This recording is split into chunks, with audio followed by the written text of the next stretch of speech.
2023 সালে আয়েশা মুখোপাধ্যায়ের সঙ্গে আইনি বিচ্ছেদ হয় ভারতীয় ক্রিকেটার শিখর ধাওয়ানের। যদিও 2020 সাল থেকে আলাদা থাকছিলেন তারা। বিচ্ছেদের পরপরই এই ভারতীয় ক্রিকেটারের সঙ্গে বিভিন্ন নারী সম্পর্ক নিয়ে শোনা গেছে নানা গুঞ্জন। গুঞ্জন ছিল শিখর অভিনেত্রী হুমা কুরেশির সাথে ডেট করছেন চুটিয়ে। সম্প্রতি সুইমিং পুলে দুজনের গোসলের ছবি ভাইরাল হয়েছে। 2022 সালের নভেম্বরে মুক্তি পেয়েছে হুমার ডাবল এক্সেল ছবিটি, যেখানে প্রধান ভূমিকায় দেখা গেছে সোনাক্ষী সিনহা এবং হুমা কুরেশিকে। ছবিতে অতিথি শিল্পী হিসেবে ছিলেন শিখর ধাওয়ান।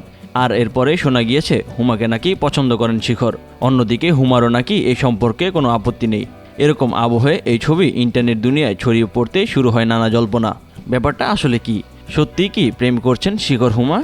না, তারা একসঙ্গে সুইমিং পুলেও সময় কাটাননি, এমনকি ঘনিষ্ঠ ছবিও তোলেননি। তাদের ভাইরাল হওয়া এই ছবি নাকি কৃত্রিম বুদ্ধিমত্তা এআই এর কারসাজি।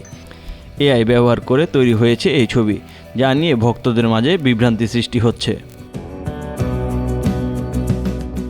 অনেকে শিখর ও হুমাকে সুইমিং পুলে একসঙ্গে দেখে অভিনন্দন জানাচ্ছে, তাদের সম্পর্কের জন্য শুভকামনাও জানিয়েছেন। আদতে এই সবই মিথ্যা।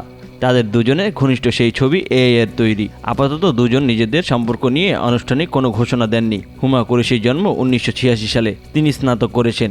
দিল্লি থেকে মুম্বাই চলে আসেন। মুভি, ওয়েব সিরিজ, ওটিটি কন্টেন্টে কাজ করে তিনি সুনাম কুড়িয়েছেন। হুমা বিবাহিত কিনা জানা যায়নি। ক্রিকেটার শিখর সব ফরম্যাটে ক্রিকেট খেলেছেন। বিশ্ব ক্রিকেটে অবসরের পর তিনি ঘরোয়া ক্রিকেটে যুক্ত।